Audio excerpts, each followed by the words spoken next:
The polished top of the desk in my consultation room is still smooth. The tears that have fallen on it have left no mark. The hands that have gripped it have left no trace, yet for 20 years there have flowed across that desk tales of happiness and passion, frustration and fear from the bared hearts of the women who have sat across from me. I am a gynecologist.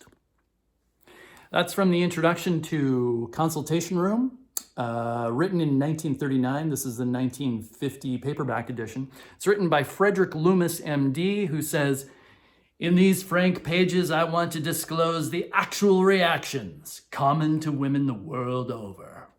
Fair enough, Dr. Loomis. In the first chapter here, he tells us why he is qualified to examine your pelvis.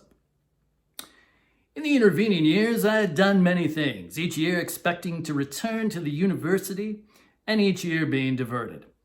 I sold rat poison in New York City. When the rat poison business did not bring in the money I had hoped for, I traded my stock for a new brand of toothpaste and sold that. Finally, I reached Alaska." There's a great section in the middle of this book, where he compares his Irish and Jewish patients, which I'm going to skip. And instead, I'm going to read this section at the end, which for my female friends who are possibly going to see a gynecologist, I imagine this information would be very, very useful for you. The prospective mother knows that with modern obstetric methods, she will probably be reaching for her compact to put powder on her nose almost as soon as she is waked from her comfortable nap after her baby has been tucked in for the first time in its crib. She is to be the reigning, adored queen in the family, for a time at least, with little to do but to be loved and to look her best. Our special nurses are instructed to encourage in our patients the normal desire to make themselves look as well as they can, if possible, before the visit of the doctor in the morning. This is a good thing for both the patients and the doctors, if you know what I mean. The doctor does not live who is not inclined to prolong what is intended to be a short call in his hospital rounds upon the patient who looks at him with the serenity of one who has just had her back rubbed with eau de cologne, who has had time, because she planned it, to put on her prettiest nightdress and to have her negligee carelessly draped just so.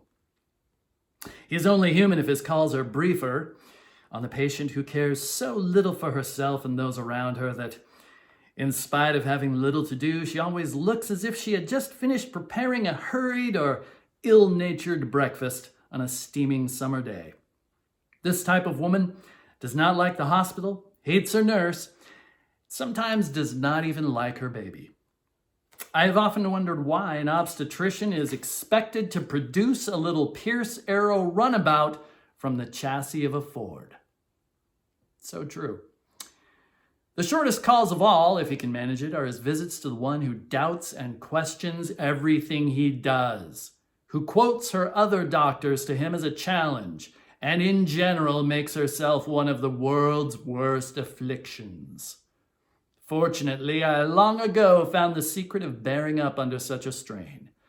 Just before I reached the stage of homicide, I reflect that some poor devil married her, and I did not. So ladies, if you're looking to get quality care from your gynecologist or obstetrician, look sexy. Come on. Thanks. Today's reading was in honor of our healthcare professionals. I hope you all appreciated that. And I will see you again tomorrow.